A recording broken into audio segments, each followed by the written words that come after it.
Thank you for joining us for our annual meeting. I'm very happy Mayor McDowell could join us tonight, and I'm looking forward to hearing what he has to share with us. But first, I'd like to take a moment to thank the people who helped make this evening and the work we do possible. Our generous sponsors are Farmers National Bank Corp., Denise and John York and the DeBartolo Corporation, and the Stambaugh Auditorium. I'd also like to thank our institutional members, the Anderson Program in Journalism at Youngstown State University, the Business Journal, the Mahoning Valley Historical Society, Peccia Communications, the Public Library of Youngstown and Mahoning County, the Review Newspapers, and WYSU. And I'd like to recognize our board members, Tony Paglia, Lori Factor, Joanne Kolaric, Andrea Sika-Heschmeyer, Jordan Cohen, Paulina Maltaldo, Denise Dick, and our Executive Director, Diane Laney Fitzpatrick. And thank you as well to all of our members who are working hard on various committees and projects that we have. Now, Diane will give us a brief overview of our amazing past year.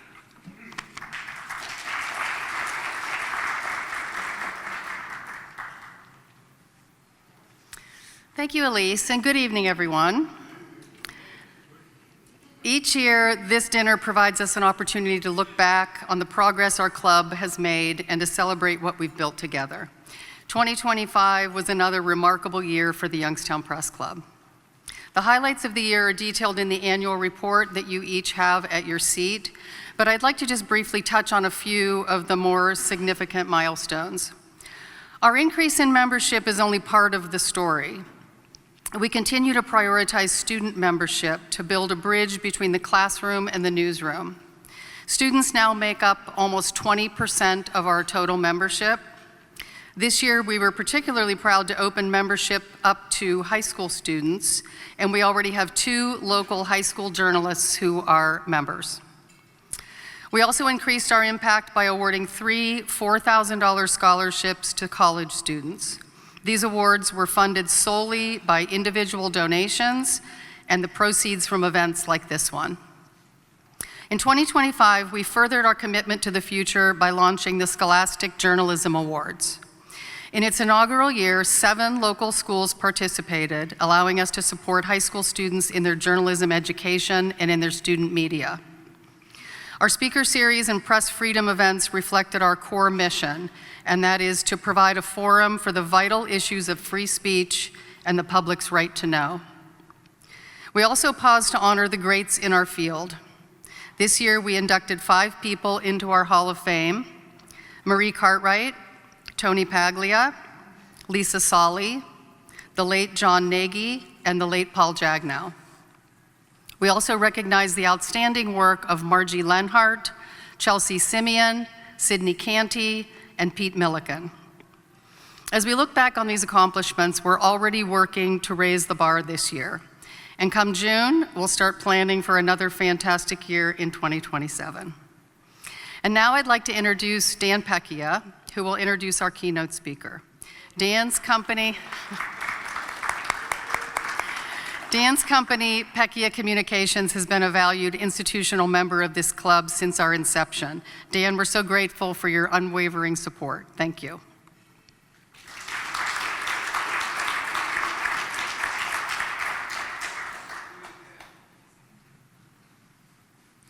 Thanks, Diane. Our keynote speaker tonight has been making big news in Youngstown since long before he started campaigning for mayor.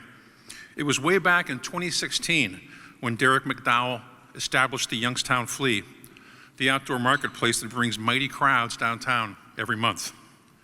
At the time, he told the media that events like this happen all the time in Cleveland and Columbus and Cincinnati, and why can't Youngstown have a flea? And he was right. The Youngstown Flea is now an institution, drawing even bigger crowds, and now making its home in a showpiece building that Derrick and his team recently renovated.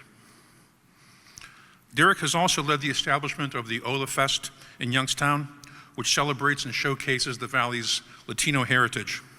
He's also had a hand in the ongoing growth of the Youngstown Foundation Amphitheater, and the Sojourn to the Past program.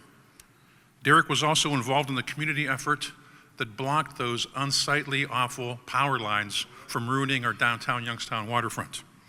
He was also involved in developing the Robinson Shuba handshake statue in downtown Youngstown and did a great interview on ESPN about that project. Derrick is native South Sider and a Cheney cowboy. He and his wife Nettie and their family live in Youngstown's Auditorium neighborhood. His very successful campaign for mayor last year emphasized the importance of Youngstown reclaiming our identity. And that wasn't just a campaign slogan. Youngstown's website calls that premise a cornerstone of Mayor McDowell's vision for the city's work. That's a vision that's bound to drive a lot of good news in the months and years ahead. Without further ado, let's have a strong Youngstown Press Club welcome for our keynote speaker, Mayor Derrick McDowell.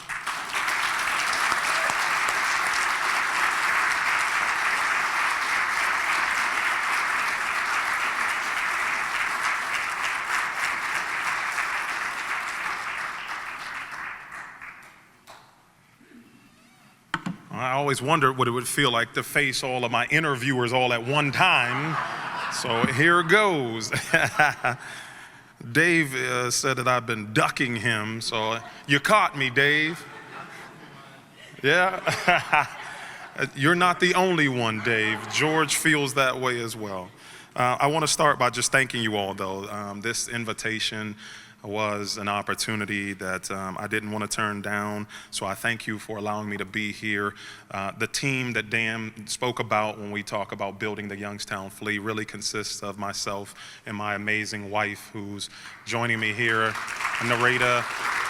And so we always we always joke when we hear that word team, because it elicits. I got a call years ago from someone who says, "Hey, I want to send kudos to you and your team for, putting on a wonderful market." And I just thank them for acknowledging that the work her and I do feels like a team. And we're not only a team out there in the work that brings local small businesses to the community, but a team effort to not only stand here before you, but to raise a family in this city, to educate this city. My wife's an educator of 20 years, and to love on this city. We do that as a team, so I'm thankful for her.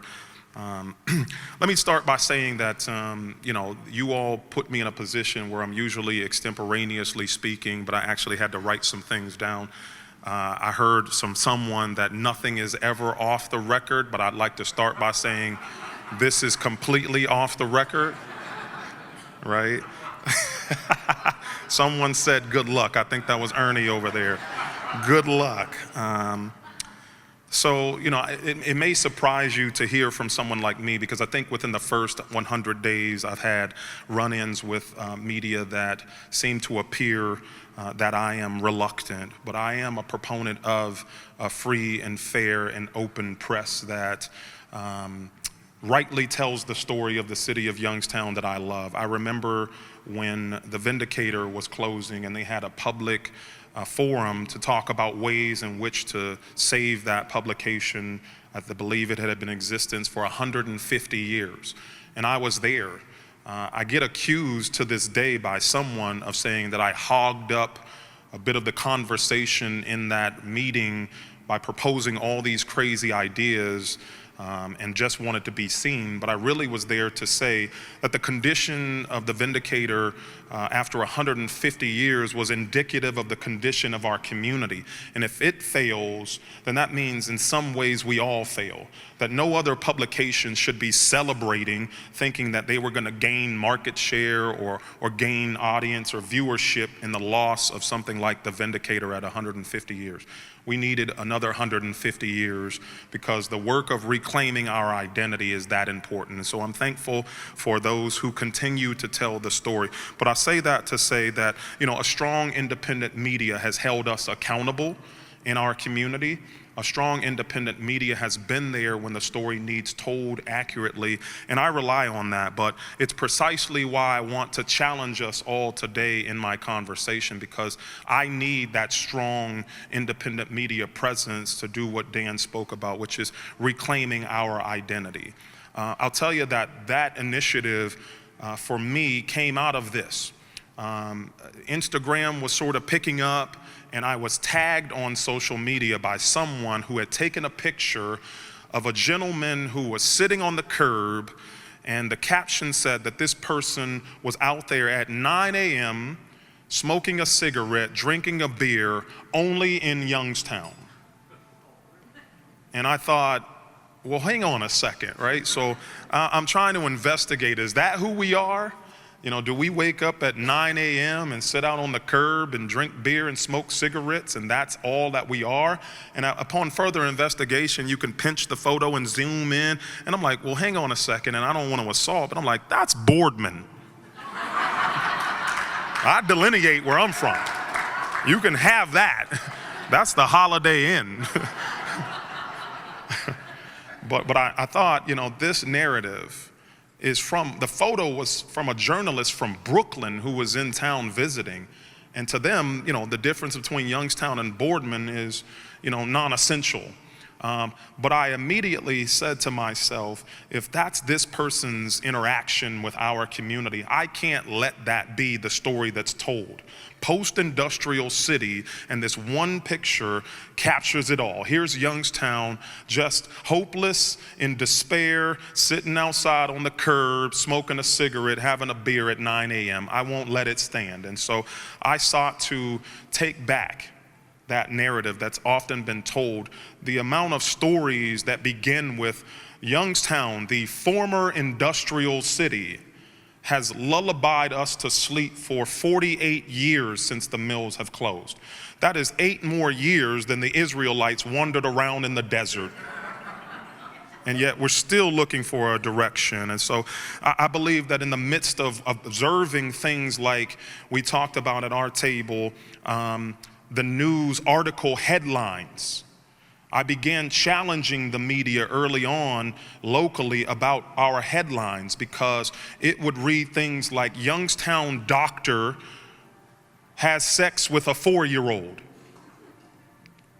And those articles just elicited so many frustrations and so many concerns.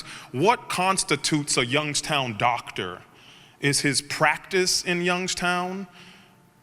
Does he just service people of Youngstown? What is sex with a 4-year-old? Is that consensual or is that rape? And who would write an article without confirming those things? And the more I read into it, it actually is someone, as I use the Mahoning County Auditor site to look up this person, they live in Canfield. So why weren't you a Canfield doctor? The fact that this is a Boardman practice, that's where the address to the incident occurred. And yet, when I inquire of the journalist who wrote that article, the response was, that is what the police report said. And I deeply go further and find out that these are often federal cases. And again, you go back to the folks who don't care of the difference between Youngstown, Boardman, Canfield. But I thought to myself, if this were a bank robber on the loose, and we put bank robber on the loose in Youngstown, is that accurate? If this person's really running around in Liberty and we're looking for them, to use Youngstown so frequently that it just becomes so easily attached. I would see articles with a Boardman police car pictured, but a Youngstown title. And I became this social media warrior for correcting articles, and actually it wound up people saying, here he is crashing out again over this article. And it was odd that no one was deeply concerned in the ways that I was concerned, but I kept doing it. So I started just by asking questions. As the journalist of this article, can you tell me what makes this accurate? And often they couldn't. And so they would reprint the article, but unfortunately in today's world, it had been shared so many times that it was too late. And so I battled back against that. And so what I ask of us now is to look at the city of Youngstown. Look at the fact that our university has students, 14,000 of them, who often come here cut their teeth on the city of Youngstown, but can't wait to leave because they're reading these articles. Look at the fact that many of our journalists in this community don't stay here long. They're doing the same thing. They don't deeply know the city of Youngstown. They're possibly part of a network, you all may know that, from a different market, and they're here for a short period of time to cut their teeth on the city of Youngstown, to write articles about neighborhoods they don't often visit, and yet we purport that as the truth without the other side of the story, without deeply investigating them. Those things I'm challenging, and I have challenged, and I'm hoping that you'll help challenge, because in order for us to reclaim our identity, and people looked at that, and I'm glad Dan mentioned it, that it's not some campaign slogan. It is the cornerstone of the work that we have to do, and people will challenge that. I remember an article was written right after I won that says, Youngstown doesn't need to reclaim its identity, it needs a new one. Imagine naming your child and bringing it home and your family doesn't like the name, and they say to you, hey, you don't need to reclaim your child's name, you need a new one. We don't like the one that you have already. There are folks who will literally go by their middle name because they don't like their first name. And I'm saying to the city of Youngstown that I love, taking back, that is what reclaiming is about. And so I investigate that title that I've given to this cornerstone as well. When I say reclaiming, when I say taking back our own narrative and our own story, I first must investigate if we're going to reclaim or take back. The question I ask myself first is, who has it? Who has our identity that we need to take it back from? I remember attending an event in the community, and it was purported as taking back our streets. That was the title of the forum. And yet no one was talking about who had our streets. If you're going to get me to go out here and take back our streets, we first need to identify who are we taking it back from. And I would say the drug dealers, they have our streets. Folks committing crimes in our community. And so as I applied that same logic to this cornerstone initiative of reclaiming our identity, I first must admit that our identity was held for a long period of time by one of the most wonderful things, the steel mills. And there's nothing wrong with the steel mills having a portion of our identity for a period of time, but we must take it back in the sense that that is an industry. And when you begin to conflate your identity with an industry, it is why you often see folks who fail at Wall Street and Manhattan go home and commit suicide, because they don't know the difference between the work that they do and who they are. They believed that they are their profession. And we believed for all of those years that the wonderful mills that we had here, they are what took care of us. But actually what we forgot to investigate was what actually helped us create the mills. It was our entrepreneurship. And if we would have remembered in that moment where the mills were fledging on us, that that was a wonderful industry that took care of us, but that we were always entrepreneurs that drove our ingenuity to the small shops and the iron ore and the minerals and the land and the water. That is the ingenuity that brought us the mills, but it is our identity rooted in entrepreneurship that got us the mills. That's why we have to take it back. And I investigate further, who else has our identity? Who else do we need to pull this narrative back from? Quite honestly, there's a group on Facebook called Youngstown Mob Talk that is actively growing, 10,000 plus people who believe that we were better off when the mills and the mob were here. There are some who invite its return. I promise you, I was at a bar making this same statement while I was campaigning, and the server behind the bar said, heck, I'd welcome them back. That's who has our identity. And what I had to investigate is further is, why would someone actually want to bring the mob back? And I thought about what the mob's name really is, right? The mob is the sexy name. But what we probably wrote in our articles was organized crime. And I investigated. Oh, I understand. I absolutely understand why people would welcome the mob back. Because what they're doing is they only want a portion of the mob's identity. They only wanted the portion that was organized.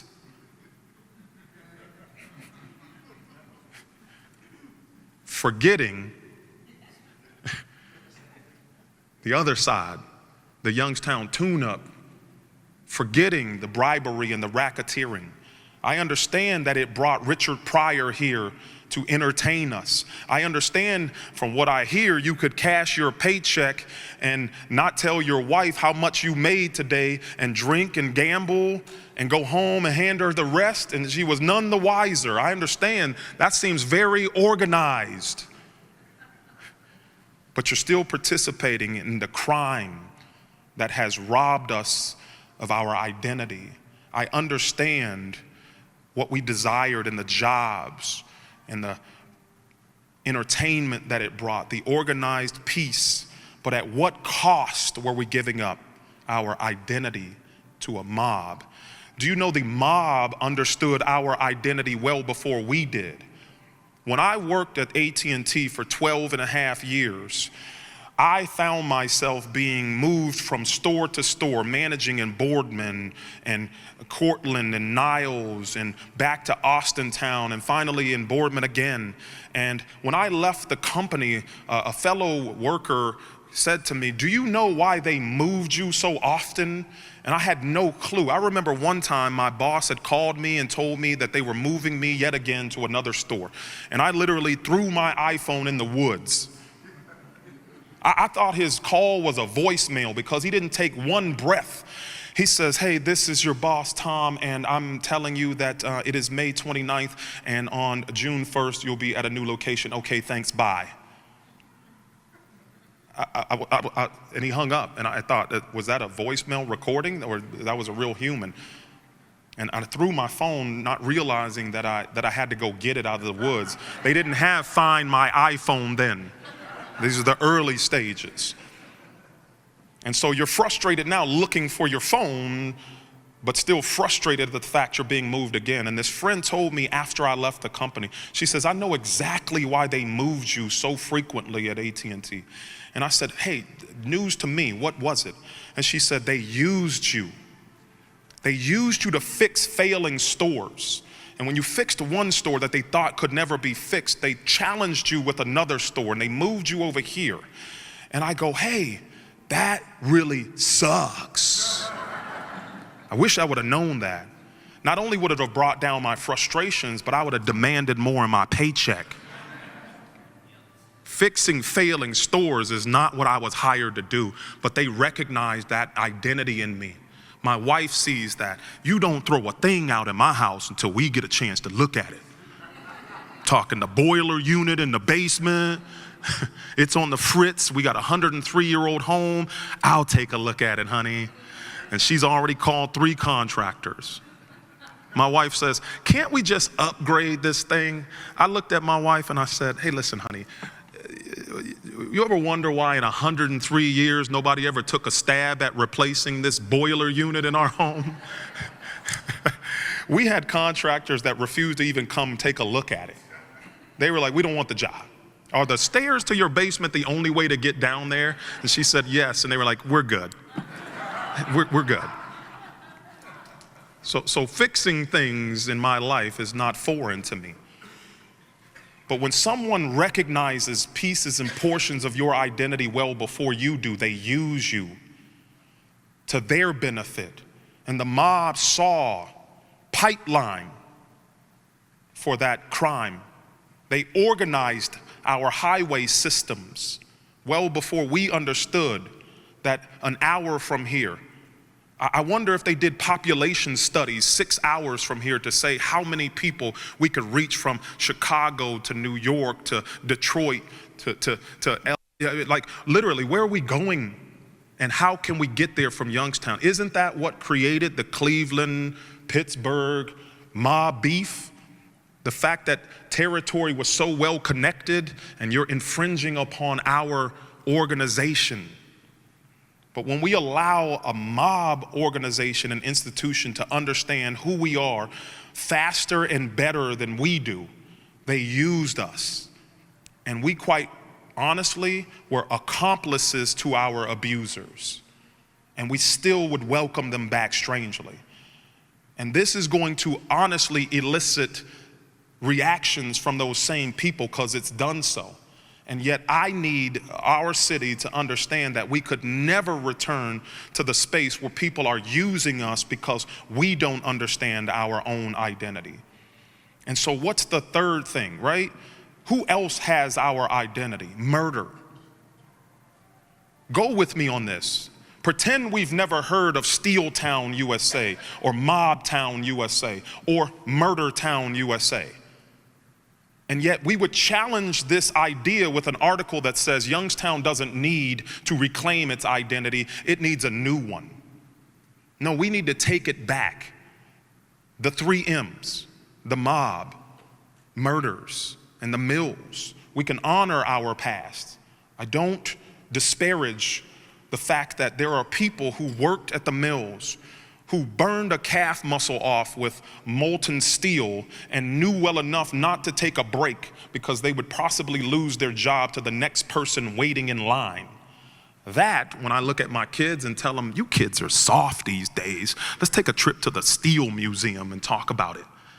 That's our identity. I tell people all the time, do not let me catch you wearing a Youngstown invented grit shirt and not be gritty, whining about things in our community.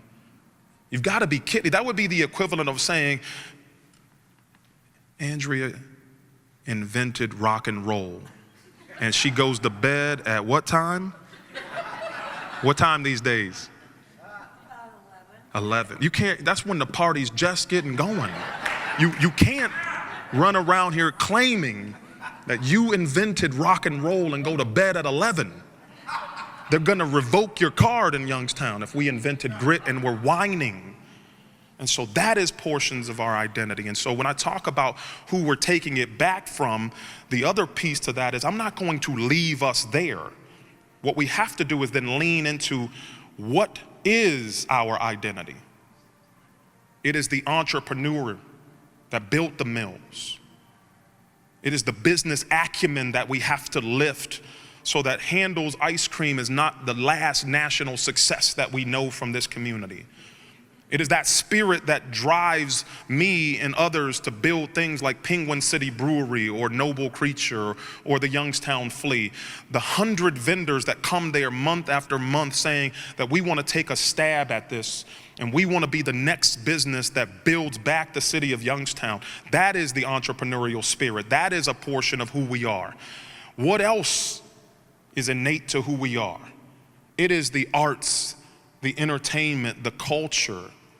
It is the piece that the mob recognized well before we did. It is the infrastructure that we already know exists. The Stambaugh auditoriums, the playhouses, the Butler museums. I don't have to run them all down because there's evidence that they are already there. So just as much as we've got the 3 M's, right? The mills, the mob, murder, we have the pieces of our identity that can really show folks who we are. The entrepreneurial spirit, our arts, entertainment, and culture. And guess what the other one is? Athleticism. We have always been innately athletes in this community. The 5 world champion boxers, the 2023 Clark Cup champions at the hockey stadium over there. We've got rugby teams, we've got volleyball teams to boot, we've got high school football that dominates every Friday. We have people here who own the 49ers. And yet, my wife and I won't do a economic study on how much money we have spent on our 4 children going to AAU athletic youth amateur sports tournaments outside of the city of Youngstown. I can't even name. Where are we going again? We go where they tell us to go. My wife is Hispanic. She's Puerto Rican, and she came to me once and said, honey, there's an Olympic volleyball tournament in Puerto Rico. You're lying. You're lying. You're just trying to sneak in a vacation, and you're trying to go without me, and you're Puerto Rican. It just can't be true. Hispanics and Puerto Ricans ain't even that tall. So like the Olympics, and then I saw one tall guy in the Olympics running track. I go, there's one. He's like 6'3", right? So I'm cooperating with our children going to Kentucky and Virginia Beach and Florida and Puerto Rico and athletics out in Columbiana and the Cedar Point Sports Complex and places called Spooky Nook in Pittsburgh. I can't even pronounce the names. I went to Kentucky with my daughter and literally had to choose between spending $10 to park or $50 to park. Hey, I'm from Youngstown. We park where we want for free. So what's the 10 or the 50 for? It says, well, 10 will get you in the parking lot. 50 will let you come and go all weekend. Like, hey, this sounds like a mob racket. I'm looking down the street. I see Burger King, McDonald's. I look at the complex. I'm like, I get what they're trying to do. They got all kind of concession stands in there, and they don't want me to leave here. I'll take the $10 parking. Except what you don't realize is once you park, you go up to the door, and they need another $50 to get in. And I go, to see my own daughter? For real? And then they go, well, once you're in, you need to go get your daughter's credentials. We know she's a part of the team. What are you talking about? Credentials. So we walk up, we're waiting in line, and they say, okay, what preferred hotel did you stay? Hey, man, I'm from Youngstown. They get out my business. Don't be asking me where I'm staying. That's like asking me how much money I got in my pockets. And he goes, well, if you don't tell us, you can get out of line and go wait over there. And I go, hey, help me understand why you want to know where I stayed. And he goes, we have what's called preferred hotels. And if you didn't stay at one, you're not getting your credentials here. You can get in that line where they're an extra $50. Hold on a second. Now, I got me one of them Airbnbs. You get to tell me where I get to stay? And they looked at me and it's like, you're holding up the line, sir. You can get out of the line now. My daughter probably had one of the most challenging tournaments of her life. She got on the free throw line, 0 for 7. Oh, she comes crying, Dad, I suck, I suck, I suck. I go, in all my wisdom, honey, you don't suck. You don't practice. It's two different things. Now, if you practiced all weekend long and went 0 for 7, then you would suck. But she went 900 players, 90 teams, a wall where each college had to post their logo showing you their presence there. Books that identified every game, every tournament, every player were $350. And I'm looking at this and I see economy. In today's world, when we talk about our athletic prowess, I'm talking about sports tourism. And when I speak about reclaiming our identity, I'm telling you that it'll help us lead us to industry. We've just got to quit arguing about whether or not this is something we need to do. And I need the participation of folks like you who are going to write the stories, not only truthfully. Dave and I had this conversation. He'll write everything truthfully that you say. But fairly is a portion of that. And I'm like, hey, Dave. And then Dave challenges like, well, you should have answered my phone call. You're dodging me. I'm like, I'm not dodging you, Dave. I'm ignoring you. And George. Because I'll speak for 30 minutes and only one sentence gets written. And it's the oddest sentence out of the statement that I ever said. And I'm like, God dang it, that doesn't help me and us reclaim our identity. But our neighborhoods need people who are not just here cutting their teeth so that they can go on to a greater market. There's nothing wrong with that. I understand that ambition. But I just won't put up with, I won't settle for a flyover city. I won't allow us to be used in the same way that I was used. Not maliciously, I don't believe, by AT&T, because they paid me well. But there are people who seek to use us because we don't know our own identity. We don't play to our own strengths. We don't work hard. Let's talk about the identity. Let's crowd participation. Does anybody know the lake that the city of Youngstown owns on Jacobs? McKelvey Lake. Now tell me about the identity of McKelvey. No bueno. Did I get that right, honey? Not good. We could drain that lake every year and show people the bottom, and yet we would still say that there are dead bodies, safes from the mob. There's some gentleman who we write a story on every year who goes magnet fishing over there. How many times are we going to participate with that story? We participate with that story because it's funny, but it's not. To me, at least, it may be to you all. It makes for an interesting story for us, but it challenges us to say that there are other folks watching us who know our story better than we do, and yet we continue to lullaby people to sleep with the same ones. The arguments between Youngstown and other communities, the arguments between city council and administration. We keep telling the same stories and expecting people to want to move here, live here, play here, enjoy here. We are our own self-inflicted wound. We participate in the fact that people continue to write stories. One of the first national articles that engaged me and I was sharing with my table was the New York Times. And you would think that this is the shot. I got to actually brag with the Shuba Robinson statue because I told my kids, who are these athletes running around and playing all these sports and driving us all across the country, I'm like, Dad made it to ESPN before y'all did. I get to write home about that story. It was a wonderful opportunity to speak about someone who engaged right here from the city of Youngstown with Jackie Robinson. I believe that statue is one of 8 sanctioned by the actual Robinson family. That makes us unique, except we don't tell that story over and over and over again. Raise your hand if you know when the last Robinson Shuba statue article was written.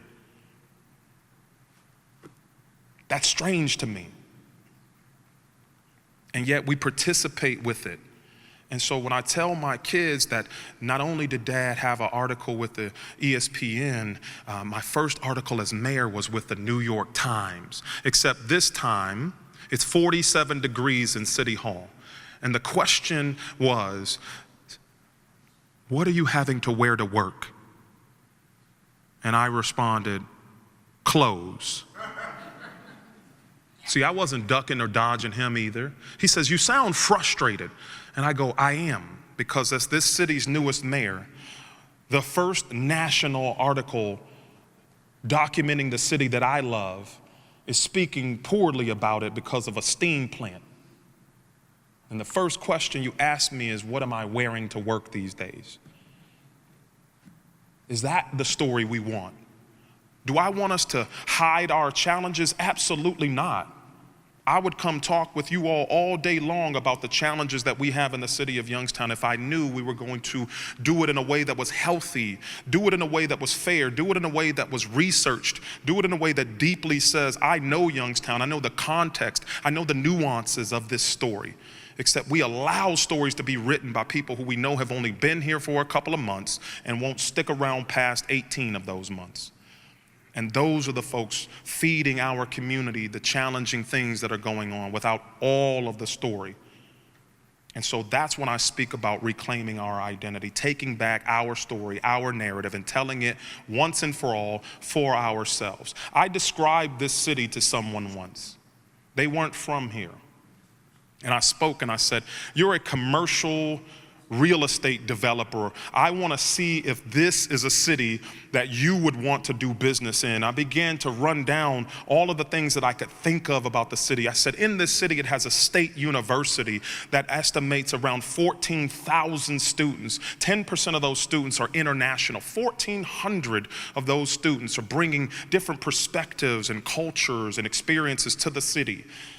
And I spoke about how that university had its own school of music and its business college. And I go on, and I speak about the Butler Art Museum, and I speak about the first Warner Brothers Theater in our downtown. I speak about the Mill Creek Metro Park system. I speak about the 103-year-old home I own. And I'm telling him more. We've got our own lake. We've got a river. We've got a convention center in our downtown, an amphitheater. We've got. And this guy's salivating. Where is this city?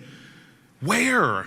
Sounds wonderful. And I go on and I speak about our neighborhoods, 31 of them with identities that are unique, and the cultural festivals. We have our own symphony. This guy's begging me to tell him. And when I said it, Youngstown speaks to our identity. This city has more than most other cities, and yet we do less. I was in downtown Salem on a regular Saturday, and it was more activity going on in downtown Salem than in the city of Youngstown. We are a city I like to describe that has wonderful ingredients in our kitchen, that we could be serving up 7-course meals to our community, except what we lack oftentimes is a master chef that knows how to put all this together. That is my wife in our home. I run to the store, and my wife's like, listen, I need green pitted olives. And I get to the store, and I'm like, I'm gonna get this master chef exactly what she needs and what she deserves, because it's the rice that I want to enjoy. And I get to the store, and I see orange olives, I see purple olives, I see neon green olives, and I call my wife and I'm like, listen, I didn't want to call you, honey, but I swear they have every color olive except green. And she's like, I knew I shouldn't have sent you to the store. Your honorable mayor. She laughed at me one time and was like, should I? No, you don't need to do that. I just can't find the green pitted olives. You know what? I'm going to put you on FaceTime and show you. And magically, you know what happens? They appear. She's like, they're right there. I'm like, those were not there. I swear it. Master chefs. 7-course meals that we could be serving up if we only knew what we had in our kitchen. And yet we cooperate with story after story after story that often is written by people who don't know who we truly are. And that is why I fight. That is why I push. That is why it's not a campaign slogan. That is why it's the cornerstone of the work. And that is why I often not dodge, but ignore. Because if I believe that you're writing a story that is not going to serve our community well, if it's just for clickbait, if it's just to keep your producers happy, you don't have me, and you never will. I've been accused of trying to put reporters out of business, but what I really do is enjoy having direct conversations with my own community. Never did I tell this community that I would be transparent through you all.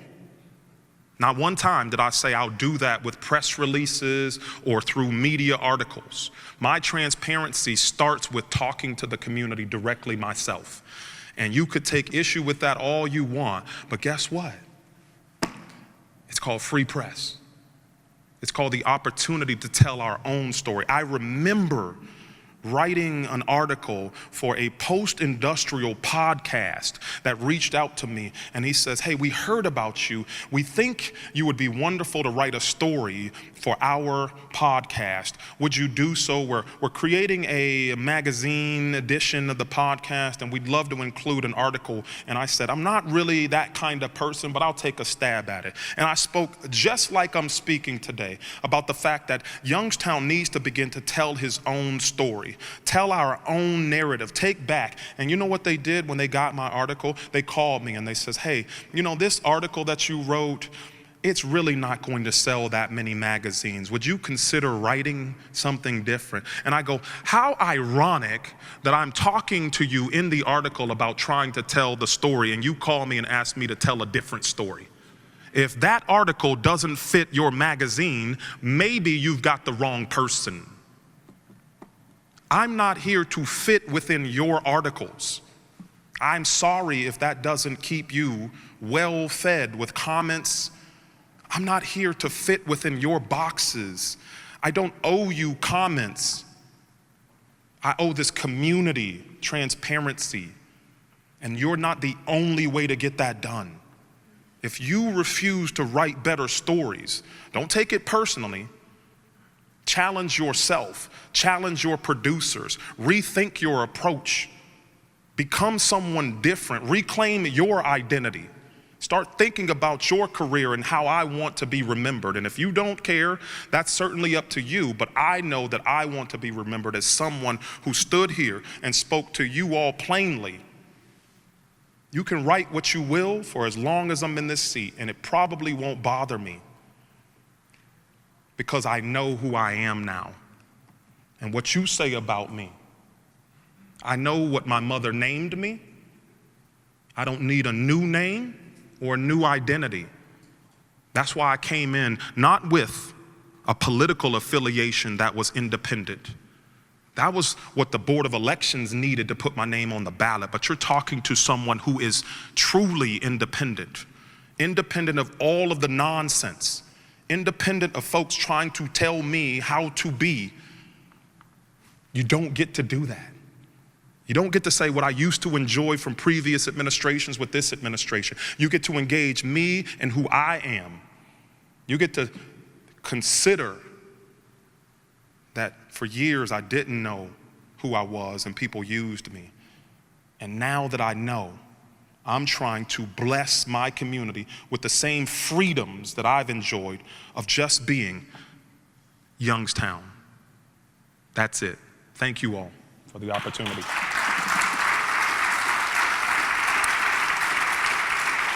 Thank you. Thank you.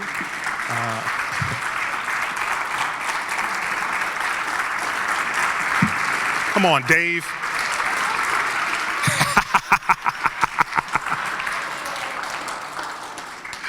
I understand there's some Q&A. I don't know if we have time for that or if there's any order to it, but I'll go ahead. Mr. Mayor? Yes. We're well acquainted.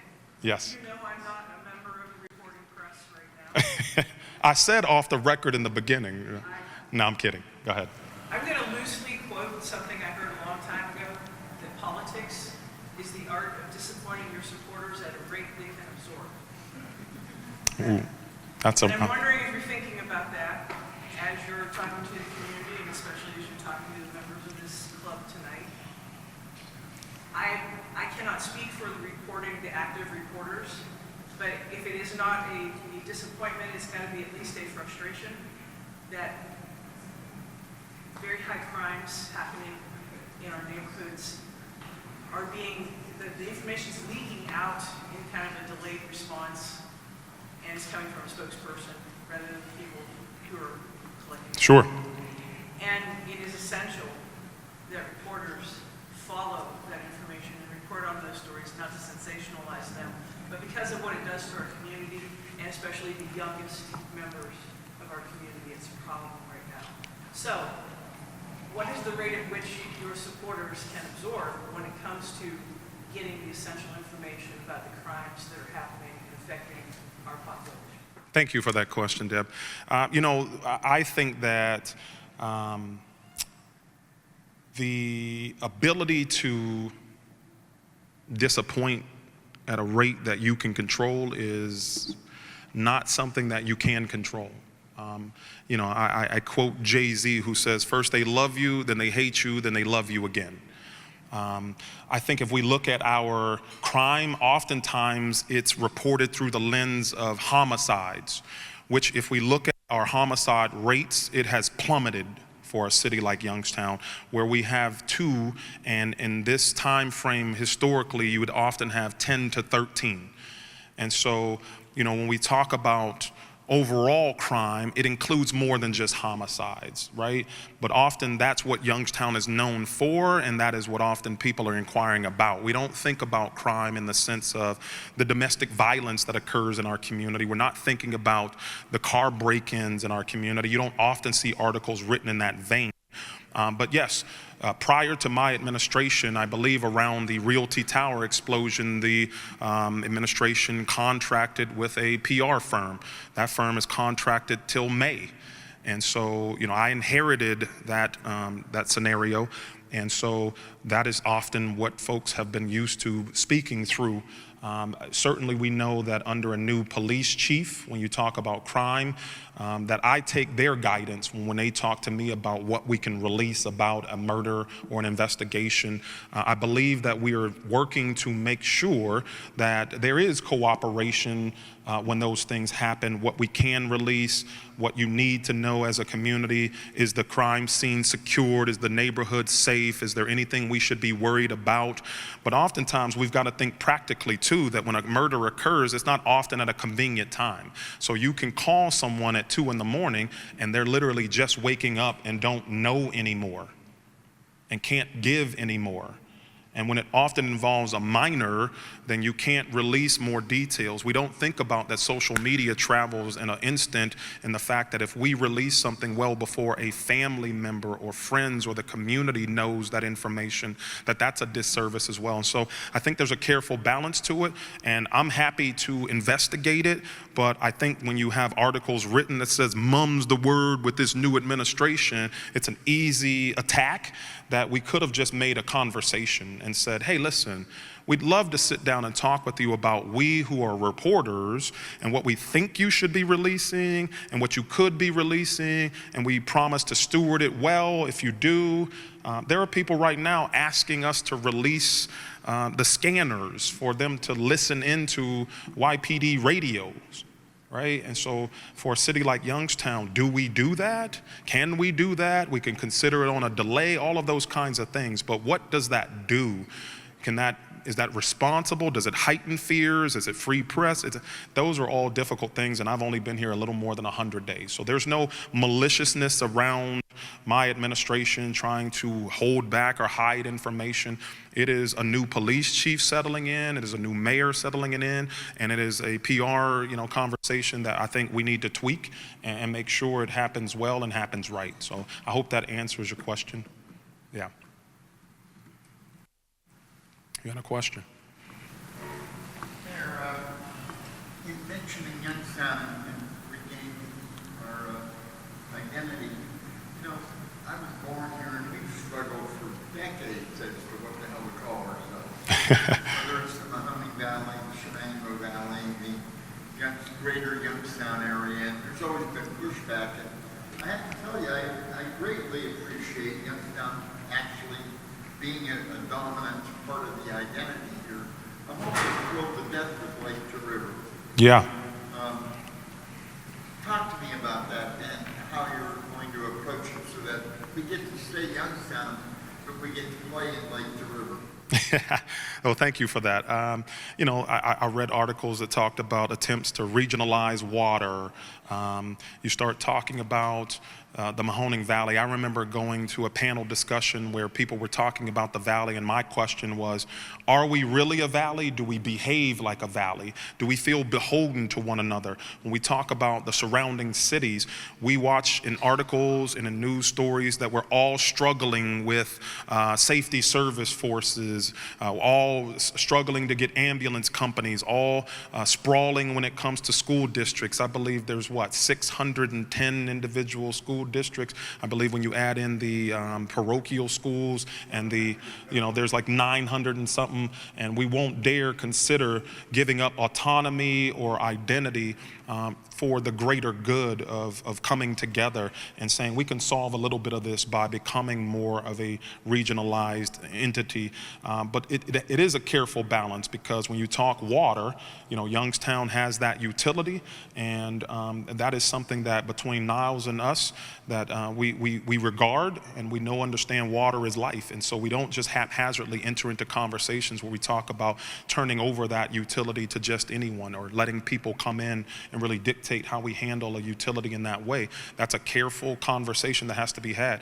But I was in Columbus, and you were there as well, where the regional chamber had done a drive-in, and I'd spoken after the Speaker of the House had given and shared some comments, inviting him down, introducing myself as the new mayor, and we talked about this thermal steam plant issue briefly and how impacting it was to the city of Youngstown. And after sharing those brief remarks, the mayor, I believe, or city manager of Newton Falls came over to me, and he says, thank you for speaking up and speaking out, because when you do so and you further put Youngstown on the map, it helps to put smaller cities like Newton Falls on the map who struggle to be seen. So that idea of the greater Youngstown metropolitan regionalized, I don't know that we'll ever, I joke, and I don't want to put him out there, but I would say to privately some folks that I think a Mayor Jay Williams would have killed for an environment like that we see today, where the state is being challenged to eliminate property tax, with our surrounding cities having that as their only dominant revenue. He'd be like, Jed, annexation? It'd start making a lot more sense, because how do you survive without those types of support systems when you have no property tax and you've got schools to support and safety services to provide, and yet Youngstown has its driving regional income tax. We get made fun of for being, I think, the third highest income tax out of all 88 counties and cities in the state. But now folks are floating that as the idea. It's like, well, we'll just implement an income tax to offset the loss of property tax. And so, it's a careful conversation. We had a little bit of it when the Southern Park Mall had a mural that says, you can't break a city built by steel. And I'm like, I think Boardman was farmland when the steel mills was here. And you're a township. So if I'm going to take that logo or mural literally, it's kind of off.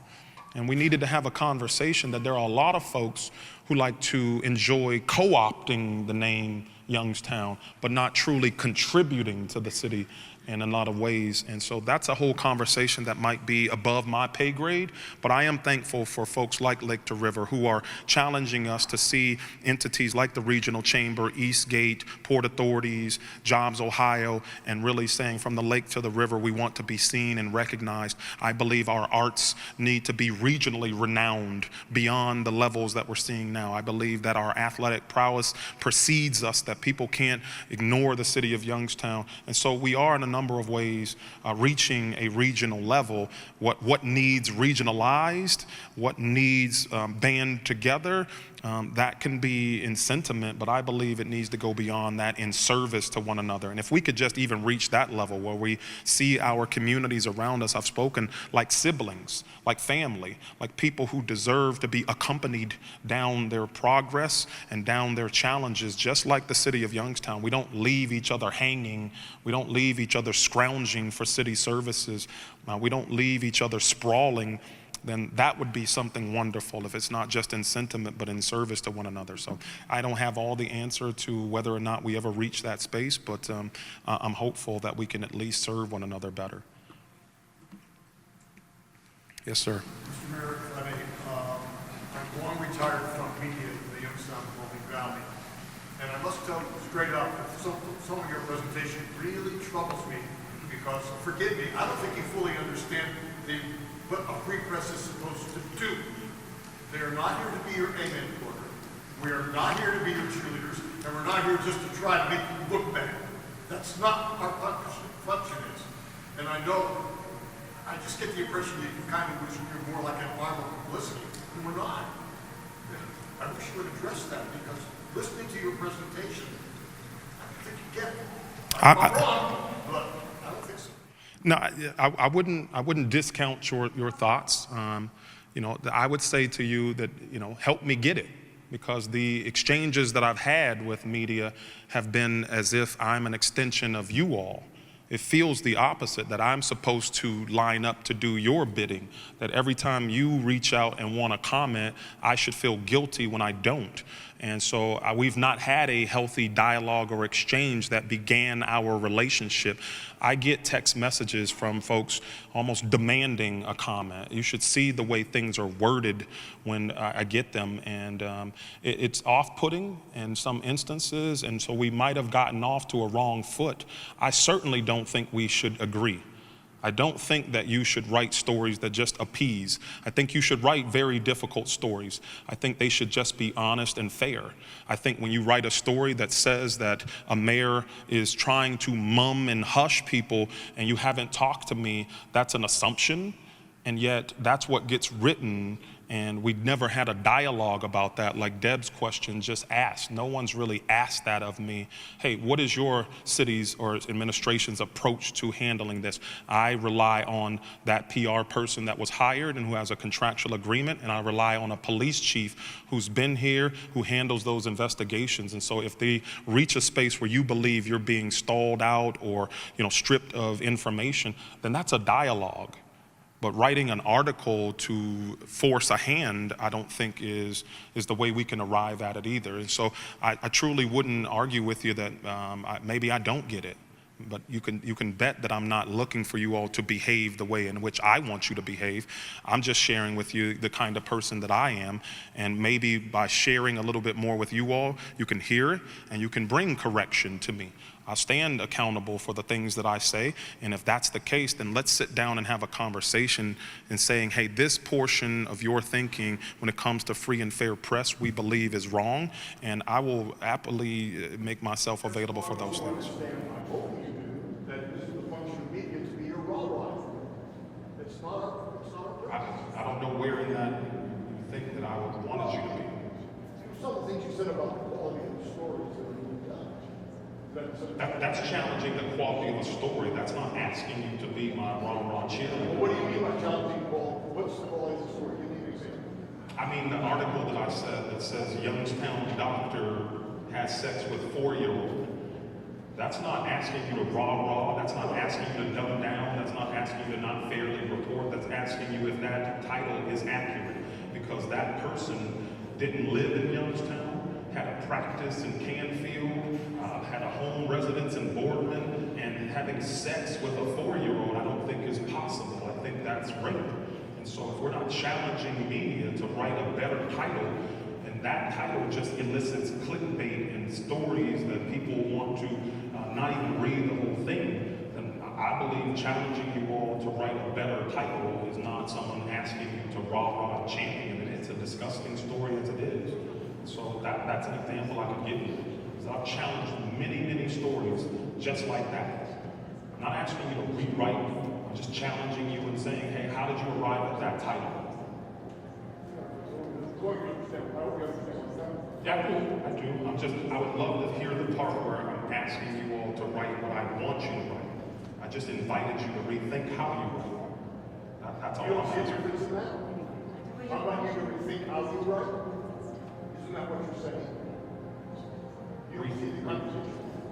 I don't. Rethink. I mean, if you keep me challenged in the way we think, I'm inviting you to challenge the way I think.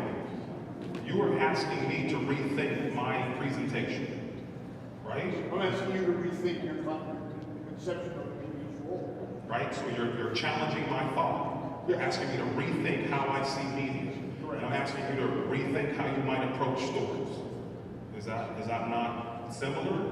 Is that not fair? No, I'm not saying this is fair.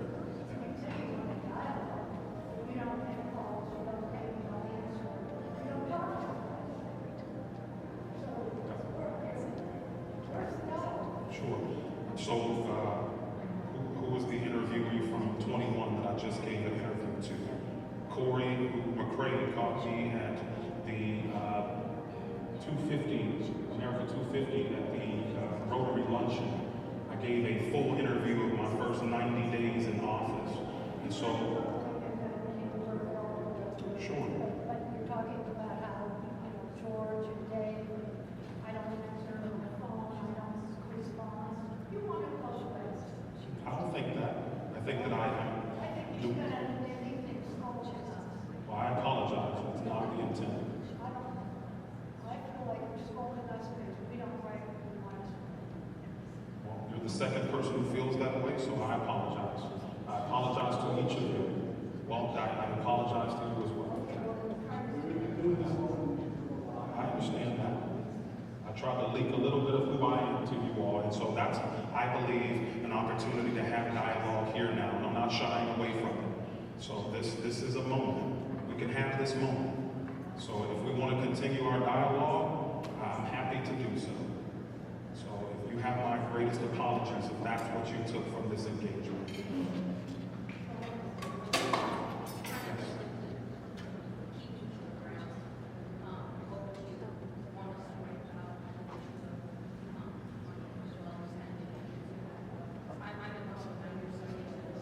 Yeah, sure. I think that, you know, it's an interesting space. Not only, you know, it's been written about, but each year it has its anniversary. And so that moment where a Youngstown native does the right thing and shakes a hand of someone who's going through something in the 1940s that many of us may not understand, there's an opportunity to write about that each year and take it from a different angle. To say, hey, listen, there are things going on in our community based on the racial demographics of the city of Youngstown. There's 42% black and 47% white in the city. And for racial harmony, we can use that story. We can write about it each year, and we can invite people down to that statue, and we can talk through it. We can have that harmony that maybe other cities and communities don't have. And so I'm not telling you you have to. I'm just saying that we have the opportunity to. That's all. So again, you all each have my greatest apologies if you believe that I was here to scold and chastise. I took the opportunity to share a little bit about who I am and tell you and leak a little bit. And if that elicited these feelings and these opinions, then I would say I've got a lot to learn, and I can learn from each of you if you're willing. If you're willing to. You've done a great job. You've been a good businessman. And what I said is not a personal. No, I didn't take it personal. I'm not doing that. I've opened myself up to this invitation, and so I will take the feedback. Deb asked a question. I answered as best as I could, but I'm willing to go back and have this conversation with my team and say, hey, it appears that people are feeling like they're not getting more or enough information when it comes to some of the violent crime in our community. But I'm a little over 100 days in, and I can't tell you I'm doing things perfectly. I just know that I've challenged media in a number of different ways. I've sent emails and communications well before I was mayor asking, is this title accurate? And if I can't challenge you to rethink writing a better title than the one that describes Youngstown in this way, I mean, you have a choice. And if you choose not to, it's okay. I understand. I'm not the... Mayor, you don't need to apologize. You are saying your job from your perspective. Your job is to be positive about your responsibility to the city of Youngstown. The press is doing their job to try to look at it as clearly as possible and question everything. Doesn't mean they disagree. It means they have to question. You make a very good point when you point out what seem to us to be unimportant mistakes. So we say Youngstown doctor. He lives in Canfield, it's not an unimportant thing to you. You are the mayor of Youngstown, and Youngstown is your baby. You don't need to apologize, and we don't need to apologize. We are all doing exactly what we're here to do. You do your job, we question why. You either tell us why or tell us to go counsel, and we go away and figure out something else. Some other way to approach you. But you don't need to apologize. She doesn't need help. She We does don't not need need to help. apologize. Thank you. Okay? I guess, and I thank you for that, but that's the opportunity for dialogue, because here I hear someone saying, hey, you be the mayor and let us be the press, and you decide when you answer the phone, and here I get someone that says, you don't answer your phone and you don't take our calls, and so what is it? Let's ask this question. Do you think that I have the right to not answer the phone? Right. So your statement was, you don't answer your phone. You don't. You're calling for dialogue. If you don't answer your phone, you have no right to complain when we call you for being unreceptive or not commenting. I would say, as I shared with Dave, I'm not your only resource within the city to assist your story. If it pertains to me, the mayor, then I understand that. But if it pertains to a contractual agreement, you have the law department as a resource that could aid you in writing that story, right? And so I'm not always the resource that you need. I'm not always the resource you should engage. I think that there are folks who are experts in their space that you could be pointed to that could assist you with their story. And sometimes we don't use that resource. We assume that calling the mayor and him not answering is the more important thing to write, and saying when reached out to, the mayor did not respond. And yet we leave off the opportunity as we're talking about specifically a contractual agreement for the Village of Healing, for example, that doesn't exist. We don't call the law department and say, is there a contractual agreement that exists as it pertains to the bottom dollar in the Village of Healing occupying that space? So though there are additional resources that don't require you get that answer from me, you could get that from the law department. And I read that story and I don't see anywhere in there that says, and we reached out to the law department to see if this agreement exists. And yet the story gets told that it's like I'm the only one that can answer that question. And yes, if I retain the right to be able to take your call or not take your call, I mean, then we've got to leave room for that. And so if I leave here feeling guilty for not answering your phone calls, but I do engage you, I can tell you a number of times that I've spoken and had dialogue with the media. I've given several interviews, and just not all of them. So, but I'm truly not offended, and I'm truly hear you.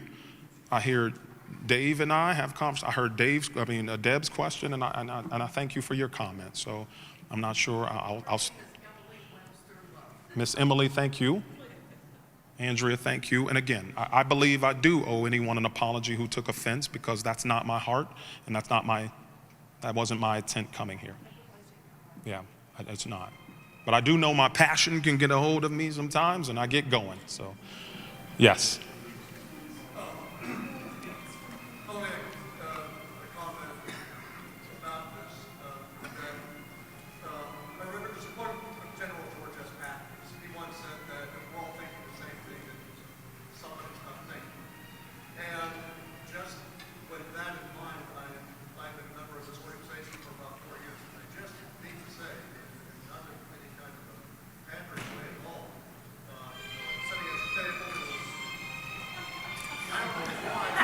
It sounds like Days of Our Lives. What theme music is that? I'm sorry.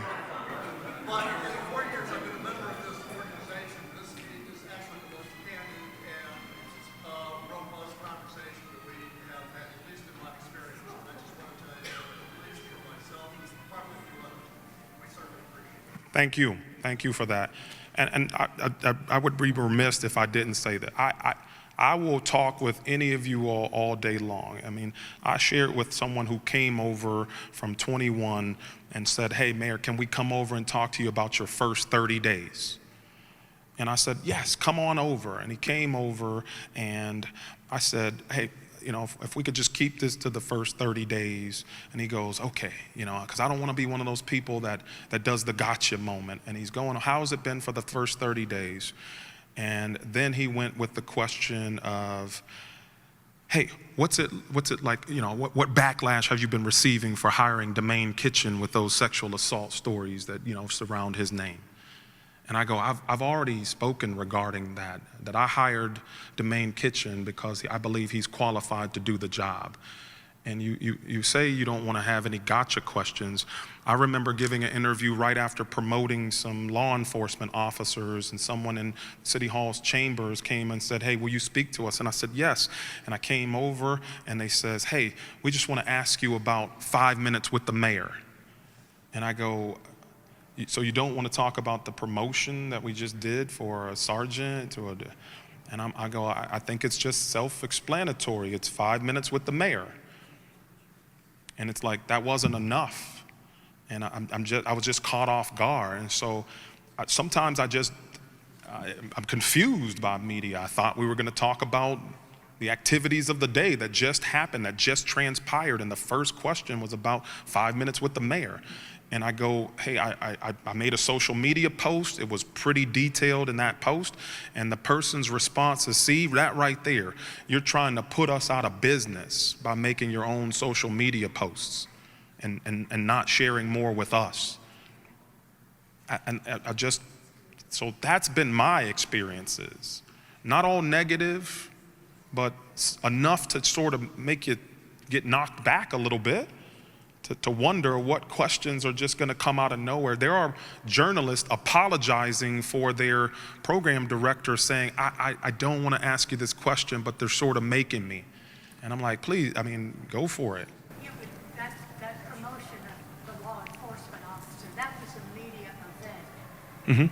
And it's not up to, who's to say that the press has to immediately. No, they don't.